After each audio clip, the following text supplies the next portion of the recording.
हिंदी द्वार ज्ञान का सागर चैनल में आपका स्वागत है। आज का यह वीडियो आपके प्रोजेक्ट से रिलेटेड है।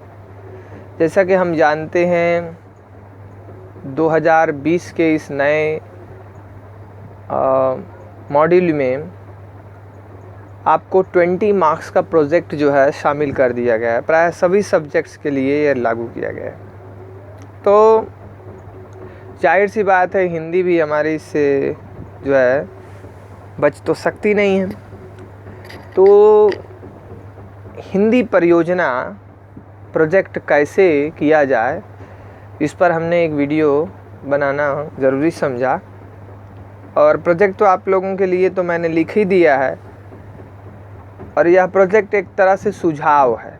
प्रोजेक्ट तो मैंने लिख दिया, इसको भी लिखिएगा तो आपका काम 100% होना है। पर अगर कोई इससे हट करके कोई दूसरे विषयों पर यदि प्रोजेक्ट लिखता है तो बहुत अच्छा होगा। ठीक है, जैसे कोरोना का टाइम है तो कोरोना पर भी आप लोग प्रोजेक्ट लिख सकते हैं। तो फर्स्ट पेज पर क्या करेंगे, सबसे पहले तो आप जानते हैं कि आप उसका विषय लिखिएगा, टॉपिक क्या है। जैसे मैंने यहाँ महादेवी वर्मा और उनका जो भक्तिन रेखा चित्र है उस पर मैंने यह परियोजना लिखी है। तो आप अगर कोरोना पे लिखते हैं तो वहाँ कोरोना लिख दीजिएगा, है ना, कोरोना संकट, कोरोना, है ना। इसके बाद जो आपका एकदम स्टार्टिंग का जो भाग है, एकदम आप जैसे अंग्रेजी में प्रीफेस लिखते हैं, फॉरवर्ड लिखा जाता है, कुछ एक शब्द लिखा जाता है उस परियोजना उस प्रोजेक्ट से रिलेटेड, उसी तरह हिंदी में उसको आभारोक्ति या आभार कहा जाता है। जैसे मैंने यहाँ लिखा है, मैं आपको पढ़ दे रहा हूँ, और इसकी पिक्स भी आपको जो है अवेलेबल आपके वासम ऐप पर मिलेगी, है ना। तो वासम पर जो है आपको ट्यूसडे आने वाले दूसरे दिन पर आपको जो है फ्राइडे को ये पिक मिलेगी, और ट्यूसडे के दिन जो हमारा दिन है आपको इस दिन ये आपको वीडियो मिलेगा। तो देखिए, जैसे मैंने लिखा है, मैं अपने हिंदी शिक्षक के प्रति कृतज्ञता ज्ञापित करता हूँ। तो यहाँ देखिए, हिंदी शिक्षक का नाम वैसे ज़रूरी होता है लिखना, पर यहाँ मैंने नहीं लिखा है क्योंकि आप लोग जोगमाया से रिलेटेड हैं। तो जोगमाया में जो आपका 11-12 का टीचर होगा उसका नाम आप लिख सकते हैं। इसके लिए आप जो है हमारे जो प्रिंसिपल हैं मिश्रा सर से आप लोग पूछ लीजिएगा, नहीं तो यह जगह जो है डॉट डॉट करके छोड़ दीजिएगा या खाली छोड़ दीजिएगा। पहले बातचीत कर लीजिएगा आप लोग, फॉरवर्ड जो आभारोक्ति है इससे पूछ करके ही लिखिएगा। इसलिए वीडियो आपको पहले अवेलेबल कराया जा रहा है। पहले पोर्शन को आप बाद के पोर्शंस को लिख लीजिएगा। आभारोक्ति में शिक्षक के नाम के कंफर्म होने पर ही उनका नाम लिखिएगा, ठीक है। तो ज्ञापित करता हूँ, लड़का है, लड़के लड़का हैं तो करता हूँ, और लड़कियां करती हूँ लिखेंगी, जिन्होंने मुझे इस परियोजना के दौरान आवश्यक मार्गदर्शन दिया। मैं अपने अग्रजों एवं अभिभावकों का, ठीक है, अब लड़के हैं तो का भी आभारी हूँ, लड़कियां हैं तो की भी आभारी हूँ, जिन्होंने मुझे इस परियोजना से संबद्ध सामग्री उपलब्ध कराई। इन सभी ने मेरे संशयात्मक मुद्दों एवं जिज्ञासा का समाधान किया है जो इस दौरान मेरे सम्मुख उपस्थित हुए। देखिए, यहाँ मुझसे थोड़ी गलती हो गई है, आप इसको जिज्ञासा को जिज्ञासाओं कर लीजिएगा। जल्दी में मैंने लिखा इसको, तो आप इसको जिज्ञासाओं कर लीजिएगा। जिज्ञासाओं का समाधान किया है जो इस दौरान मेरे सम्मुख उपस्थित हुए, ठीक है। इसके बाद यह परियोजना महादेवी वर्मा और उनका भक्तिन संस्मरण मैंने लिख दिया। संस्मरण और रेखा चित्र प्राय मिलती जुलती विधाएँ हैं, यह कहानी बिल्कुल नहीं है। ऐसा मैंने आपको इसको जब पढ़ाया था तो कहा था आप इसको संस्मरण या रेखा चित्र में गिनिएगा। तो आप मैंने चूँकि रेखा चित्र पहले लिख दिया है तो आप लोग भी इसको लिखिएगा तो रेखा चित्र ही कर दीजिएगा, ताकि आप लोग को ठीक रहेगा, आप लोग की सुविधा रहेगी।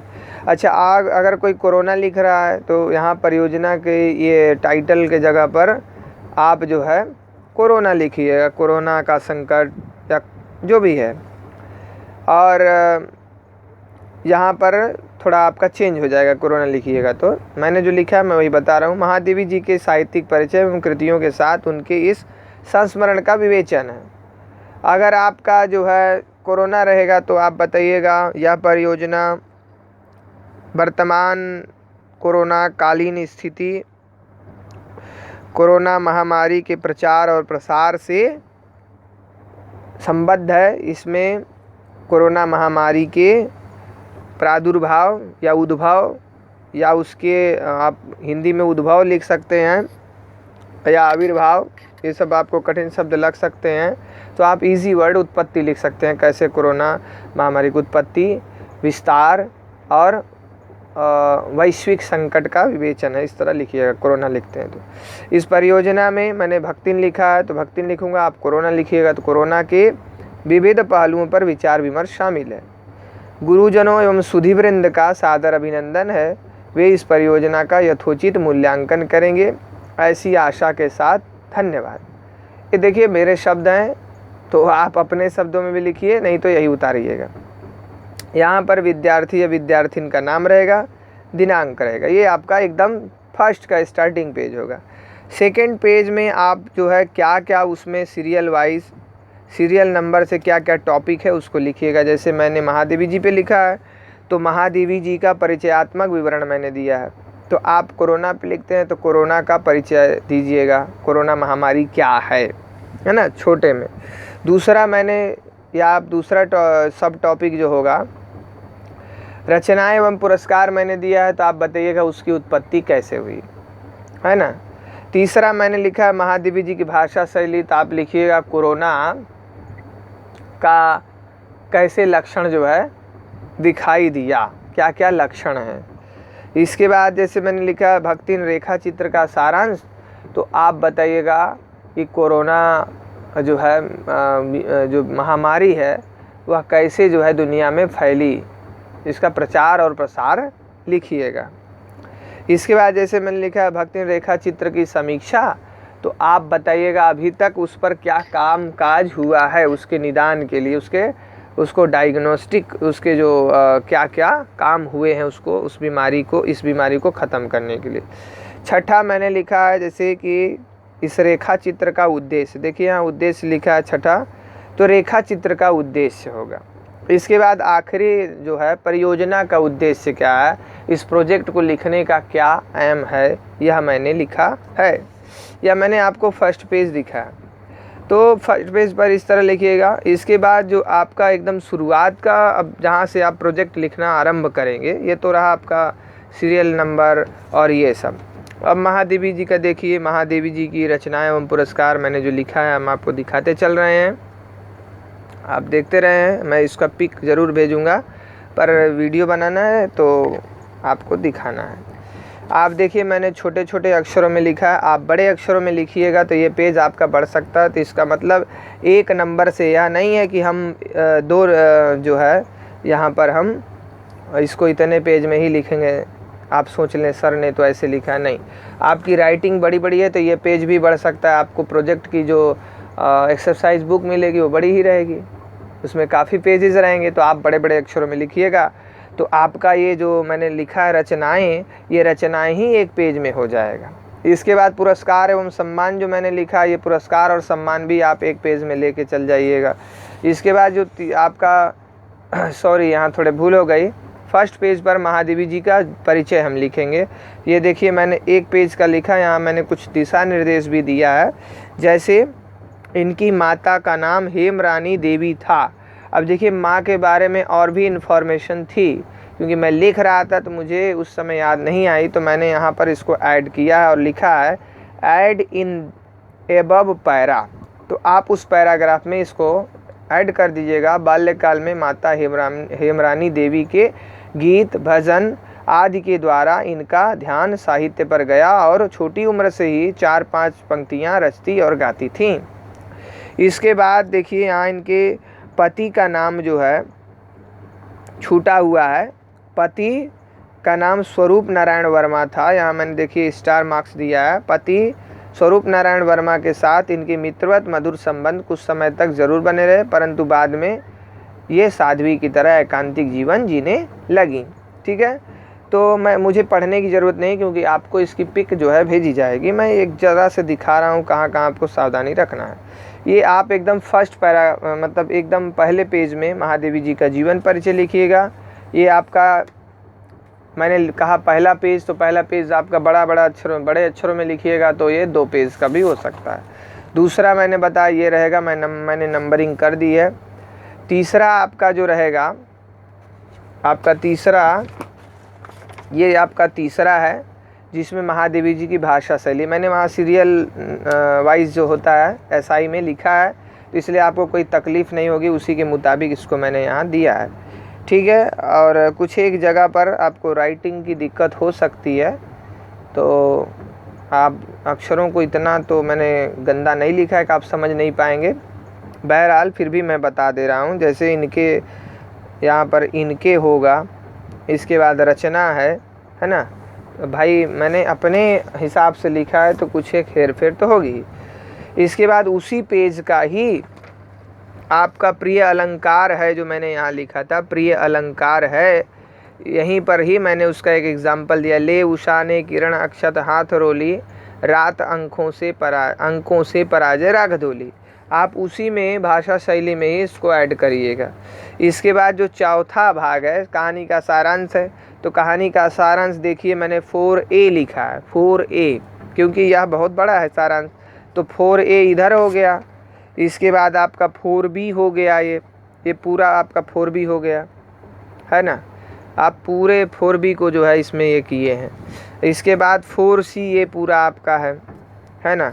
अब 4C के बाद देखिए आपका 5 आ गया। 5 में भी ABC मैंने किया है, क्योंकि 5 भी कहानी की समीक्षा है और आपको प्रोजेक्ट बनाना है, इसलिए बड़ा ढंग से लिखना है और आप बड़े बड़े अक्षरों में लिखिएगा और जाएगा। यहाँ देखिए फिर द्वेष में झुलस जाता है, ये झुलस है।